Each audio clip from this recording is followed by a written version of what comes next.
pagiging mediator o tagapamagitan. Baka naman po si Maria ay itinurong mediatrix o mediatrix. Pangalawang tagapamagitan din. Opo, ganun po ba? Wala nun. O wala rin po. Wala nun. Akin na ang buong sanlibutan.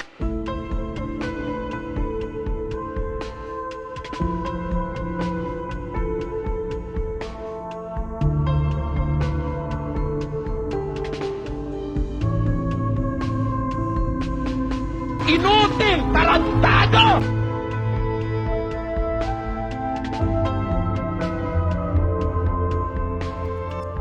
Na under sa domination ni Satanas. Take notice, I'm here already.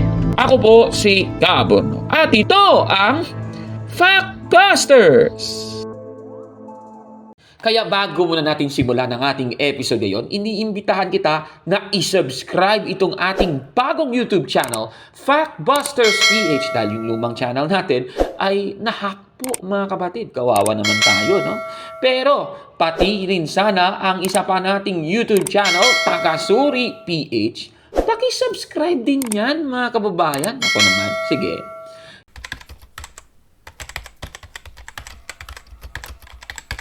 Magandang araw mga kabatid and welcome na naman sa isang episode ng Factbusters PH. Babasahin muna natin ang unang Timoteo, Kapitulo 3, versikulo 15. Ganito po ang ating mababasa. Ngunit kung ako'y magluwat ng mahabang panahon, ay upang maalaman mo kung paano ang dapat sa mga tao na ugaliin nila sa bahay ng Diyos, na siyang iglesia ng Diyos na buhay at haligi at suhay ng katotohanan. Napakaliwanag. Ang iglesia po na itinayo ng ating Panginoong Jesucristo ay siyang source, haligi, suhay ng katotohanan sa ating pananampalataya, mga kababayan. At yan po ay ayon sa Biblia. Isa sa mga katotohanan ito na nahayag sa iglesia na itinayo ng ating Panginoong Jesucristo ay ang role o parte ni Maria na ina ni Jesus sa kaligtasan ng tao. At ang katotohanan na ito, ang planong gibain ng mga ministro ni Manalo. Eto, panoorin nyo po yung explanation ng planong sisiraan ng mga ministro ni Manalo. Itong explanation ni Attorney Marwil Yasos na ititry pong ididebunk daw ng mga ministro ni Manalo. Eto, panoorin nyo po mga kapatid. Balikan po natin yung pahayag kanina ni Attorney Maruel, kapatid na John, na yung iglesia raw po, dapat daw po maging holy o maging banal.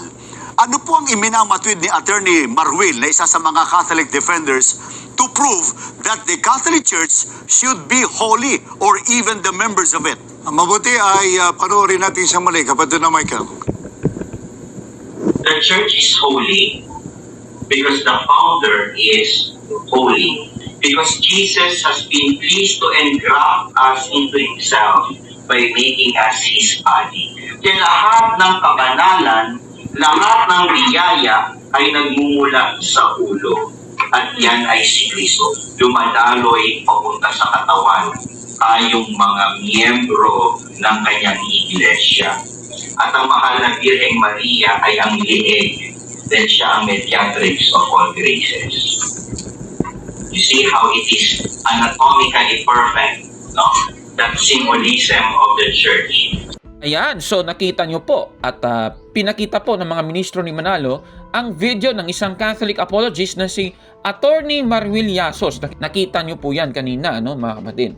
At ayon po sa ating napanood mula sa explanation ni Attorney Marwil, si Kristo po ang ulo ng katawan na siyang ang iglesia. At mababasa natin yan sa 1:18 ng Kolosas. Samantalang si Maria ay sinasabing leeg sa gitna ng ulo na si Kristo at katawan na siyang ang iglesia. Sa palagay ba ng mga ministro, opisyal ba na aral ito ng Iglesia Katolika na si Maria ay leeg? Eto, panoorin po natin sila mga kapatid. Kaya, kapatid na Michael, ang iglesia daw ay banal sapagkat ang founder daw ay banal. Ang iglesia daw ay katawan ni Kristo at si Maria daw na ina ng ating Panginoong Jesucristo ay leeg. Dahil ito raw ang mediatrix of all graces. At para mapansin po nila, medyo nangingiti kami. Pasensya na po kayo. Ang sabi ni Attorney Mars, At ang mahal na Birheng Maria ay ang liig, then siya ang mediatrix of all graces. You see how it is anatomically perfect, no? That symbolism of the church. kapatid na Diyo, hindi po kaya nabigla lang o kaya nagulat o kaya nalipasan ng gutom itong si Attorney Maruel nang sabihin niyang si Maria daw po ay leeg sa iglesia. Leeg sa pagitan ng ulong si Kristo at ng iglesia na kanyang katawan. Nasa gitna niya kayo, mediatrix of all graces daw. Pero hindi yan, inimbento lang ni Liasos. Bakit po? Yun ang talagang doktrina nila. Na si Maria po, leeg? Oo, ganito ang pahayag ni Monsignor Jose Abriol, isang paring Katoliko yan, sa kanyang aklat na Pananampalataya at Katwiran, pahina 178. Ito ang sabi niya, tunay ngang maituturing natin na si Maria na pangalawang tagapagligtas at tagapamagitan. Siya ay ani San Bernardo, ang leeg na nagpipisan sa ulo na si Kristo at ang katawang mistiko ang simbahan. Sa makatwid, maliwanag po ang stand ng Iglesia Katolika na si Maria tagapamagitang leeg. Ano po? Ayan, so napanood nyo po ang sinasabi dito ni Michael Sandoval at ni Jose Ventilacion, mga kababayan, at napatunayan nga nila na aral talaga ng Iglesia Katolika na si Maria ay tagapamagitang leeg. Ayan, at nagbasa sila ng aklat. Itong aklat ni Monsignor Jose Abriol, Pananampalataya at Katwiran, sa page 178. Ayan, nakikita nyo po sa screen ang kanilang binasa kanina. Pero nakapagtataka, mga kababayan, na sinabi kasi sa video ni Attorney Maruel, sabi niya, no, si Maria ay leeg at mediatrix of all graces. Tapos yung ginawa ng dalawang ito, pinagsama yung sinabi ni Attorney Maruel at saka yung aklat. Nakalagay kasi doon na si Maria ay pangalawang tagapagligtas at tagapamagitan, at si Maria ay leeg daw na nagpipisan sa ulo na si Kristo at ang katawang mistiko ang iglesia, mga kababayan. Kaya yung sabi nila, si Maria daw ay tagapamagitang leeg. Ayan. So, tanong, aral ba talaga ng Iglesia Katolika na si Maria ay leeg at si Maria ay tagapamagitan? Yung gagawin natin, suriin muna natin yung aklat na kanilang binasa. Ayan, no? Pananampalataya at Katwiran ni Monsignor Jose C. Abriol, na yan po ay ininimbag ng Catholic Trade School sa Maynila, na may nihil obstat ni A.G. Casas at imprimatur ni Rufinus Cardinal Santos. Isinulat po yan noong 1957 ni Monsignor Jose Abriol. Ganito yung nakasulat. Ayan, nakikita nyo sa screen. At yan naman talaga nakalagay sa page 178. Ayan, yan talaga, letra por letra, yan talaga po ang nakalagay. So, tama naman yan. Ano? At kung mapapansin nyo dito, ito po ay sabi daw ni San Bernardo. San Bernardo, isang santo po yan, Marian Doctor of the Church, na nagsasabi na si Maria ay leeg na nagpipisan sa ulo na si Kristo at ang katawang mistiko ang simbahan. Katunayan, may isa pong church document na kinote po itong sinabing ito ni San Bernardo.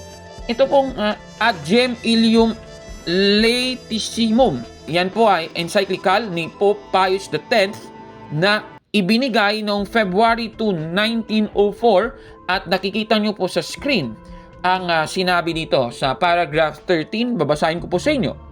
But Mary, as Saint Bernard justly remarks, is the channel, or, if you will, the connecting portion, the function of which is to join the body to the head and to transmit to the body the influences and volitions of the head. We mean the neck. Yes, says Saint Bernardine of Siena, she is the neck of our head, by which he communicates to his mystical body all spiritual gifts. Yan po ang nakasulat dito po sa church document na ito, na yan po ay dineliver ni Pope Pius X noong February 2, 1904, mga kababayan. Ngayon, dahil alam na natin na ito po ay isang opisyal na aral ng Iglesia Katolika, Paano ba ito gigibain ng mga ministro ni Felix Manalo? Heto, panoorin po natin sila, mga kababayan. Ito po mga kaibigan, sa Biblia po, may mababasa tayo na ang Panginoon Kristo ay ulo ng kanyang katawan na yun ang kanyang iglesia. Kolosas 1:18 at Efeso 5:23. Pero ito ang tanong, kapatid na Diyo. Sa Biblia po ba may mababasa tayo na si Maria ay tagapamagitang leeg sa pagitan ni Kristo at ng iglesia? Sa yung nasa gitna, leeg, meron po ba nun? Ito, madalas umarinig, kapatid Michael, wala nun! Wala nun! Ayaw natin sabihin si Eli Soriano yun. Wala nun. Yan po, at napanood po natin ang sambit ng dalawang ministrong ito ni Felix Manalo. Sabi nila, hindi daw mababasa sa Biblia na si Maria ay ang leeg. Hindi daw mababasa. So, tanong, totoo ba ito, mga kapatid? Uulitin ko lang po, alam naman po natin, si Kristo ang ulo ng katawan na siyang iglesia. Kolosas 1:18, mga kapatid. At kinote po doon sa aklat ni Jose Abriol itong sinabi ni San Bernardo na ang leeg daw yung nagpipisan sa ulo at ng katawang mistiko, yung iglesia, mga kapatid. So, base po dito sa aklat ng kanilang binatayan, hindi naman po galing sa Biblia ang sinasabing si Maria ay leeg, kundi ito ay pahayag ng iglesia na itinayo ng ating Panginoong Kristo. At uulitin ko po, yung iglesia at hindi po ang Biblia. Ang iglesia po ang siyang haligi at suhay ng katotohanan. Unang Timoteo 3:15. Pero ang tanong, may mababasa ba sa Biblia na si Maria ay leeg? Titignan natin, suriin, mga kababayan. Sa Roma 12:4 at 5 ay ganito po ang ating mababasa. Sapagkat kung paanong sa isang katawan ay mayroon tayong maraming mga sangkap, at ang lahat ng mga sangkap ay hindi pareho ang gawain, ay gayon din tayo na marami ay iisang katawan kay Kristo, at mga sangkap na sama-sama sa isa't isa. Ibig sabihin, bawat parte po ng katawan ni Kristo ay yan po ay may role, mga kababayan, ayon po sa ating nabasa. Tanong, saan ba nakuha malamang ng santong si San Bernardo ang sinabi niyang si Maria ay leeg? Susuriin po natin yan, mga kababayan. Alam naman natin na kung tayo'y magdadasal ng rosaryo ay meron pong tinatawag na Litany of the Blessed Virgin Mary. At isa po sa linya doon sa litanya ay Tower of David. Pray for us. Ayan, Tower of David, mga kababayan. Ito pong Tower of David, yan po ang itinayo sa panahon ni Nehemias. Dito po sa 3:16 at 25 ay ganito yung nakasulat na ito pong Torre ni David, Tower of David, yan po'y ginagamit para gwardyahan ang buong templo, mga kababayan. At alam nyo ba na ito pong toreng ito sa Mikas 4:8, meron pong naglo-lookout, at yung naglo-lookout ayon sa talata ay ang shepherd. Ayan, nakikita nyo po, mga kababayan, ang Diyos daw, kagaya ng isang shepherd sa kanyang tore, mga kapatid, yan daw yung sinasabi na ang Diyos daw din ay kagaya ng isang shepherd sa bayang Israel, ayon po sa nakasulat. So, ibig sabihin, itong Tower of David, meron pong shepherd na naglo-lookout, mga kababayan. Ang tawag sa lookout tower na binabanggit base po sa Jewish tradition, ito po'y Tower of David, mga kababayan. At syempre, alam naman natin, si Kristo po sa bagong tipan, ang ating Good Shepherd. Ngayon, yung Good Shepherd nakatungtong doon sa lookout tower na siyang Torre ni David. Saan ba nanggaling si Kristo? Diba, si Kristo galing kay Maria. Nanahan po si Kristo kay Maria bago siya ipinanganak. Si Maria, mga kababayan, sumasa kanya ang Panginoon. Lucas 1:28. Kaya si Maria ay tinawag na Torre ni David. Kaya tama po yung linyang yan doon sa Rosario, mga kababayan, na ipanalangin natin yung Torre ni David. Hindi po yan literal, mga kababayan? Mali po yon. Ngayon, saan naman nakuha ni San Bernardo itong katawagang leeg daw si Maria? Basahin natin yung awit ng mga awit, Kapitulo 4, versikulo 4. Ganito po ang ating mababasa. Ang leeg mo'y ubod kinis, may kwintas na kay inam, parang tore ni David, naligid ng mga kawal. Maliwanag po sa ating nabasa. Yung leeg daw ng babae ay inihalin tulad po sa tore ni David. Kaya dahil tore ni David si Maria, kaya si Maria pwedeng ihalin tulad sa leeg. Yan po ang ating biblical explanation at yan po marahil kinuha ni San Bernardo ang konsepto kung bakit leeg si Maria, mga kababayan. At hindi lang po yan, mga kapatid, base po sa aral ng Iglesia Katolika, leeg po si Maria dahil si Maria po ang magko-connect sa ating Panginoong Jesucristo sa kanyang iglesia. Nakikita nyo po sa screen, base po yan sa aral ng Iglesia Katolika. Nasa Biblia ba na bilang isang leeg, si Maria ay naging tagapamagitan ni Kristo at ng iglesia? Basahin natin ang Juan 19:26 hanggang 27, ganito po ang mababasa. Nang makita ni Jesus ang kanyang ina at ang alagad na kanyang minamahal na nakatayo sa tabi nito, sinabi niya sa kanyang ina, "Ginang, narito ang iyong anak." At sinabi niya sa alagad, "Narito ang iyong ina." At mula noon, kinupkop na ng alagad si Maria sa kanyang tahanan. Ibig sabihin po, si Maria talaga ay binigyan ni Kristo ng special na role dito at ihinabilin po siya sa mga apostol.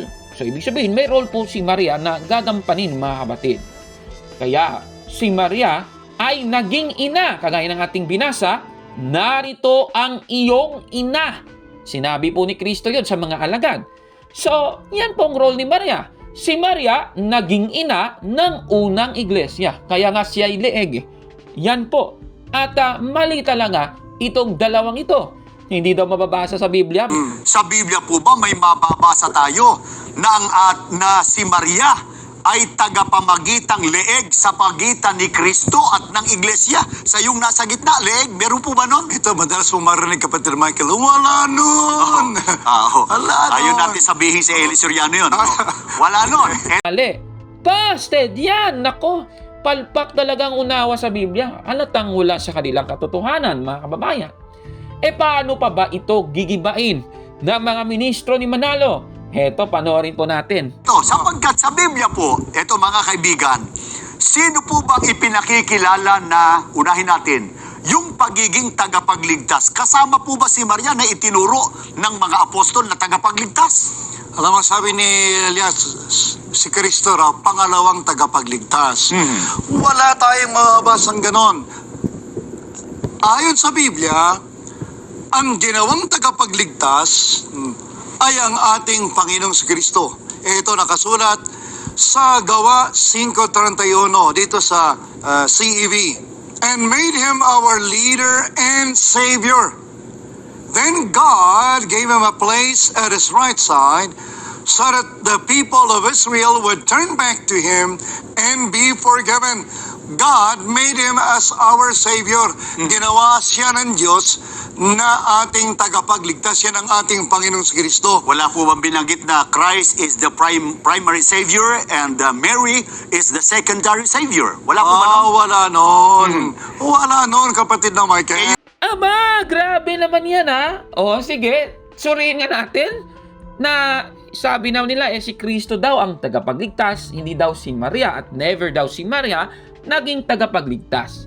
Tanong, totoo kaya ito, mga kapatid? Kasi yung kanilang binigyan ng bangayan dito, itong sinabi daw ng aklat ni Jose Abriol na si Maria ay pangalawang tagapagligtas. Ito po ang katotohanan na dapat nating malaman. Ang lahat ng sangkap ng katawan ni Kristo ay tagapagligtas po, mga kapatid. Basahin po natin sa 1 Korinto 9:22. Sa mga mahihina, ako'y nagaring mahina upang mahikayat ko ang mahihina. Sa lahat ng mga bagay ay nakibagay ako sa lahat ng mga tao upang sa lahat ng mga paraan ay mailigtas ko ang ilan. Klarong-klaro po. ililigtas daw ni Pablo yung ilang mga mahina. Ibig sabihin, si Pablo po ay tagapagligtas. Yan po ang ating nakita dito. Roma 11:13 naman at 14, ganito po ang mababasa. Datapwat nagsasalita ako sa inyong mga hentil. Palibhasay, ako nga'y apostol ng mga hentil, ay niluluwalhati ko ang aking ministeryo. Baka sa anumang paraan ay maipagmungkahi ko sa paninimugho ngayong aking mga kalaman at maligtas ang ilan sa kanila. Napakaliwanag. Si Pablo po ay tagapagligtas din ng mga hentil na mga Kristiyano. Sinabi nga ni Apostol Pablo na siya ay tagapagligtas ng mga mahihina sa pananampalataya, pati sa mga hentil, mga kapatid. Kung si Pablo okay na maging tagapagligtas, paano pa kaya si Maria, mga kababayan? Naku, pati nga ang iyong asawa ay iyo ding tagapagligtas. Ayon sa Biblia, unang Korintos 7:16 po, ganito ang mababasa. Sapagkat paanong malalaman mo, o babae, kung maililigtas mo ang iyong asawa? O paanong malalaman mo, o lalaki, kung maililigtas mo ang iyong asawa? Napakaliwanag. Ang iyong asawa pala ay iyong tagapagligtas ayon sa Biblia. Kung tayo pala ay tagapagligtas, bakit ang ina ni Kristo ay hindi maaaring tagapagligtas? Nako naman, common sense naman. Nang dahil kay Maria, ulitin ko, na ipanganak ang ating Panginoong Hesukristo.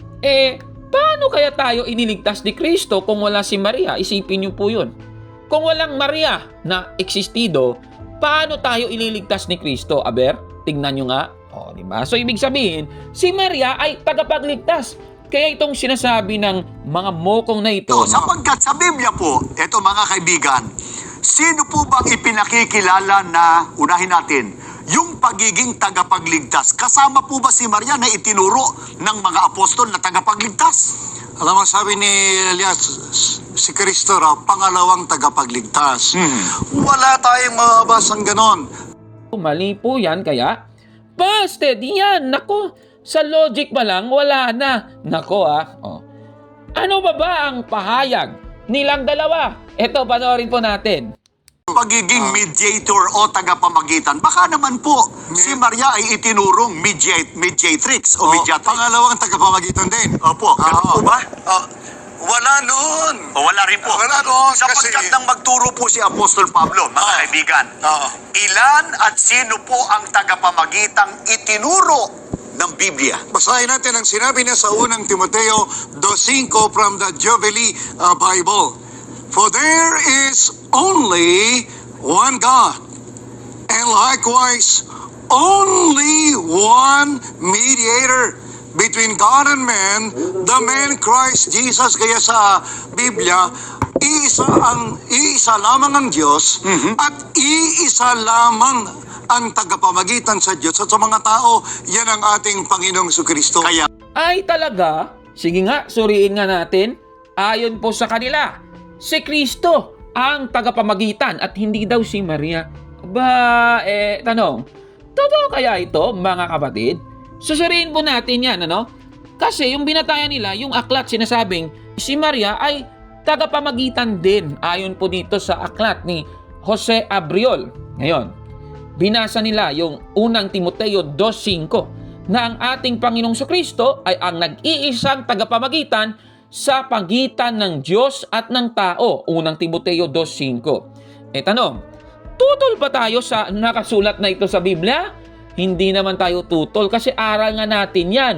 Catechism of the Catholic Church, paragraph 480, that Jesus Christ is the one and only mediator between God and man. Napakaliwanag. Aral natin yan Pero, tanong, saan ba naging tagapamagitan si Maria? Ayon po sa doktrina ng Iglesia Katolika. Balikan natin yung ating binasa kanina.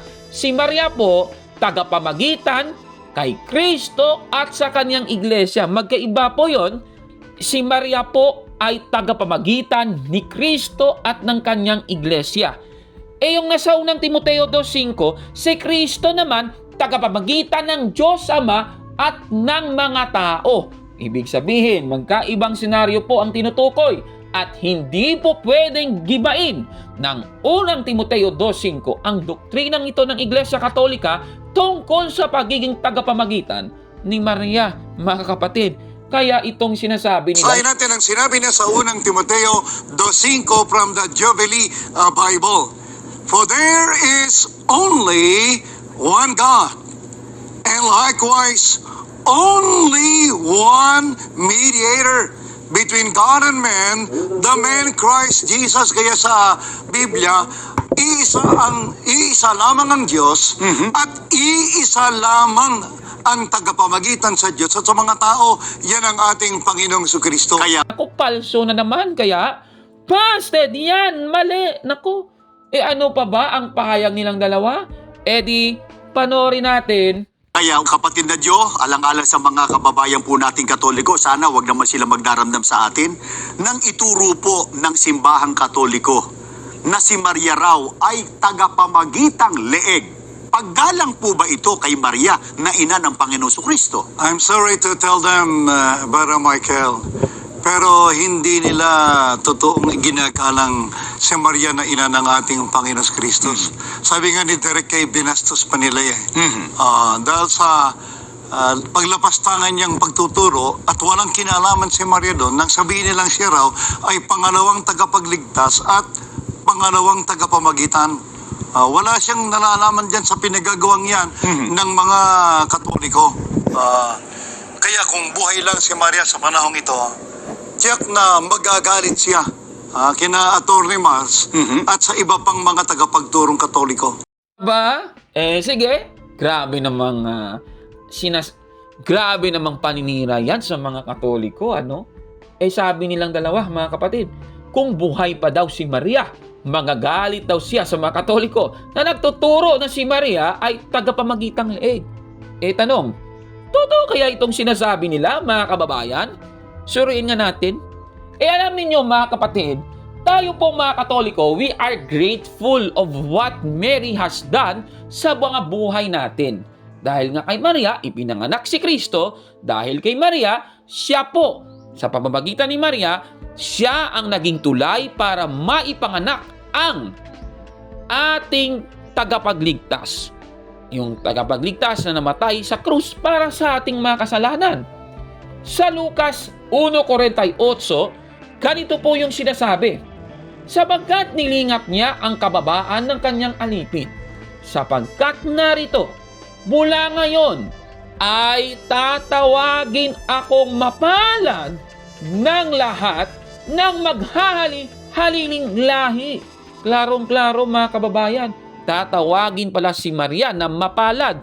Tanong, kinikilala ba ng mga taga-iglesia ni Cristo ni Manalo si Maria bilang mapalad? Parang hindi naman ganun Parang dinidiscredit nila ang role ni Mary sa salvation ng tao. Baka sa kanila pa magalit si Maria? Nako Kaya mga Katoliko lang ang tinutukoy ng nasa Lucas 1:48. Kaya itong sinasabi nila, no? I'm sorry to tell them, Brother Michael, pero hindi nila totoong ginagalang si Maria na ina ng ating Panginoon Kristo. Sabi nga ni Derek K. binastos pa nila eh. Dahil sa paglapastangan niyang pagtuturo at walang kinalaman si Maria doon, nang sabihin nilang siya raw ay pangalawang tagapagligtas at pangalawang tagapamagitan. Kaya itong sinasabi nila, nako, mali yan. Kaya, busted yan, mali yan. Nako, nag-aakusa pa kayo, mga palpak naman. Ulitin ko po, hindi lahat ng katotohanan tungkol sa ating pananampalataya ay dapat na mabasa sa Biblia. Mga kapatid, hindi po ganun yun. Unang Timoteo 3:15, ang iglesia at hindi ang Biblia ang haligi at suhay ng katotohanan. Dapat po natin niyang tanggapin, mga kapatid. Anong masasabi ninyo sa ating episode ngayon? Comment down below, mga kababayan. At kung like mo ang video na ito, paki-smash ng like button at mag-subscribe na sa ating channel, Factbusters PH. Kaya, huwag maniwala sa sabi-sabi. Check mo na kung fact nga talaga. Hanggang sa susunod na episode, ako po si Gabor Nok. At ito ang Factbusters! Mama Mary, pray for us. Mga kapatid, magandang araw po at kapayapaan ay maghari sa ating isipan at sa ating puso.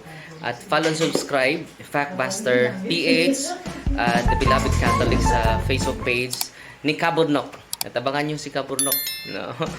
Dahil marami siyang i-reveal na mga maling aral at matutuhanan natin ang katotohanan. Dahil ang katotohanan ay magbigay sa atin ng tunay na kalayaan. God bless! I am Catholic. I am